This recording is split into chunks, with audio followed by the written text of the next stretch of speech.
L'actualité africaine comme vous ne l'avez jamais vue. Des analyses percutantes et des reportages exclusifs. N'oubliez pas de vous abonner pour ne rien manquer. C'est d'entrer en contact avec la Sénat, à moins que la régie m'indique que possiblement les choses se mettent en place, c'est qu'on n'a pas encore possiblement, oui, voilà, on a quand même le point partiel du déroulement du vote au cours de cette journée. On va en capter l'ambiance et on échange autour sur ce plateau.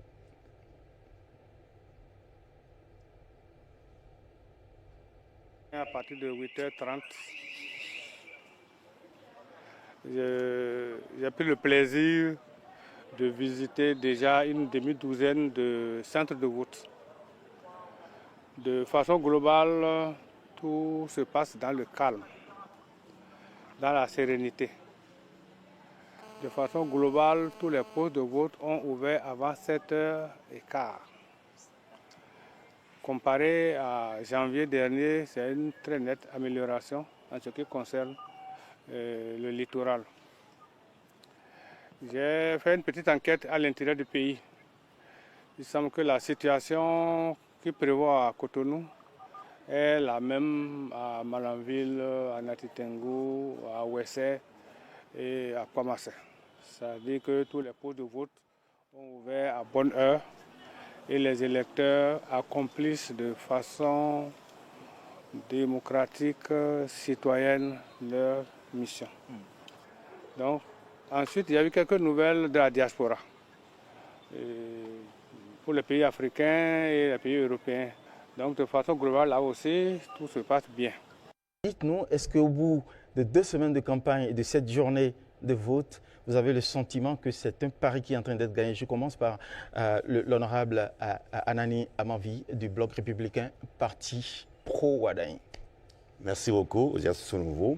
Nous l'avons remarqué tous tout au long de la journée que le vote s'est déroulé dans le calme, dans la sérénité, et ceci sur toute l'étendue du territoire national.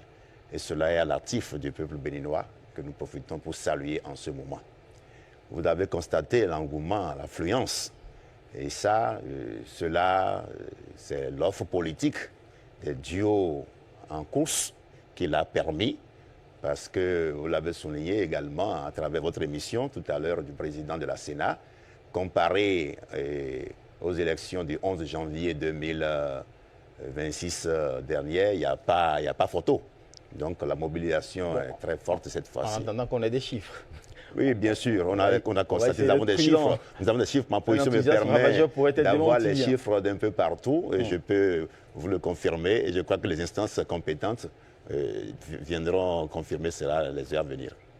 Fred Kwenou, vous qui incarnez la parole du duo Challenger, du duo Wadaï Intalata, je peux parler du duo Rumpe Rumwanou. Est-ce que au soir de ce vote, vous avez le sentiment que la conquête des électeurs, ne serait-ce qu'en termes de participation, d'enthousiasme aux urnes, ce pari est en train d'être conquis? Nous avons tous remarqué qu'aujourd'hui, moins d'un Béninois sur 2 s'est exprimé en allant au vote.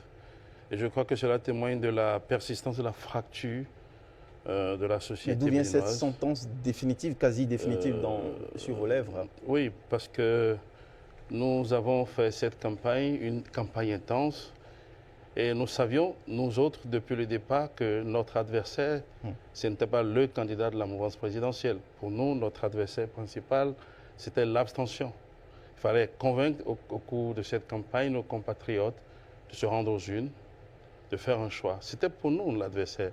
Ce n'était pas le candidat de la mouvance présidentielle. Nous estimons que nos propositions étaient plus solides, plus crédibles et plus claires.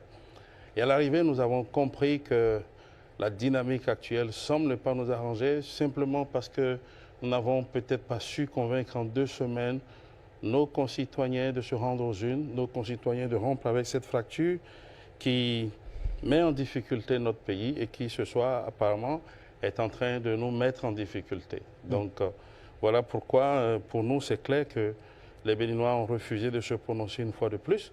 Mais cela peut s'expliquer, vous savez. Cela s'explique notamment par une situation économique et sociale difficile. Vous savez, on est en train de sortir d'une gouvernance de 10 années.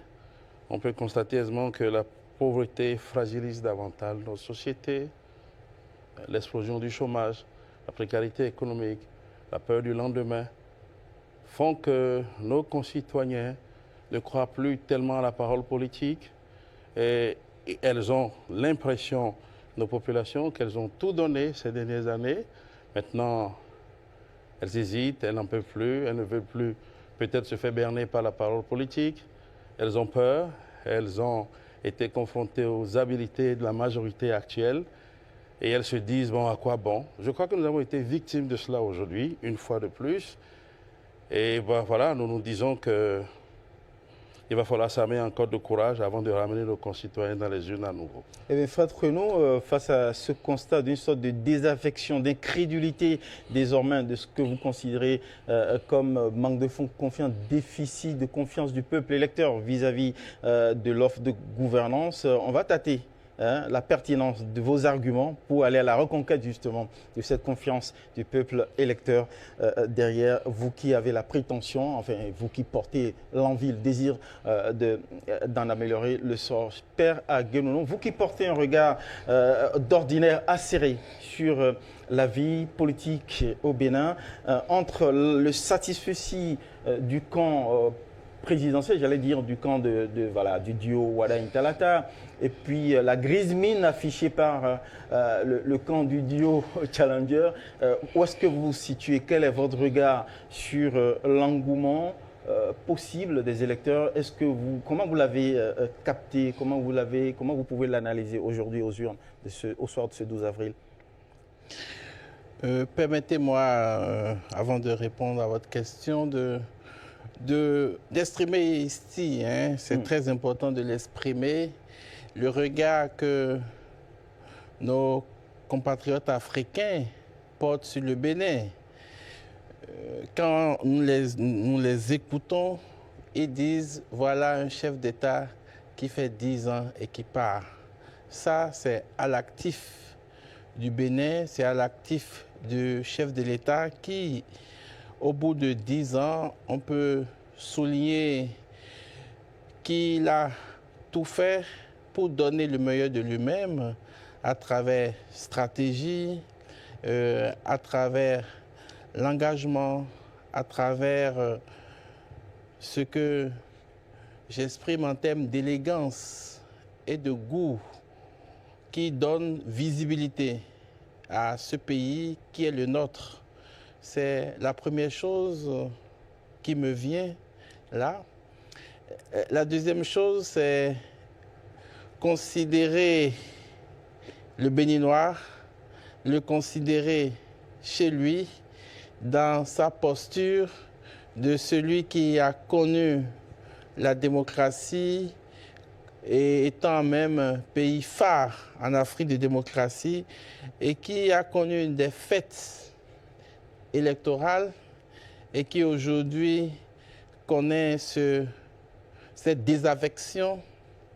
Je crois que c'est lié à toute la politique qui est mise en place, politique au niveau du système partisan, politique au niveau du code électoral. Tout ça constitué un boulot d'étranglement et qui permet aux Béninois de se sentir un peu en marge de la vie politique. C'est ce qui s'exprime à travers la désaffection. Et cette désaffection se constate. Ce qui m'a particulièrement étonné, c'est que ces derniers temps sur les réseaux sociaux, on parle de citoyenneté. Allez voter, mais la citoyenneté, ce n'est pas que le droit de vote. La citoyenneté, c'est un corpus qui s'égrène chaque jour. Et chaque jour, la citoyenneté s'exprime par la prise de parole. Et donc, à travers les libertés civiles, la liberté politique, la liberté publique, la citoyenneté s'exprime. Alors, depuis quelque temps, au vu de ces différentes lois, on sent qu'il y a, à part le monde politique, voilà, l'élite politique, et le peuple à part. C'est aussi dû à des réformes précises. Vous voyez, autrefois, chaque week-end, les acteurs allaient dans leur terroir.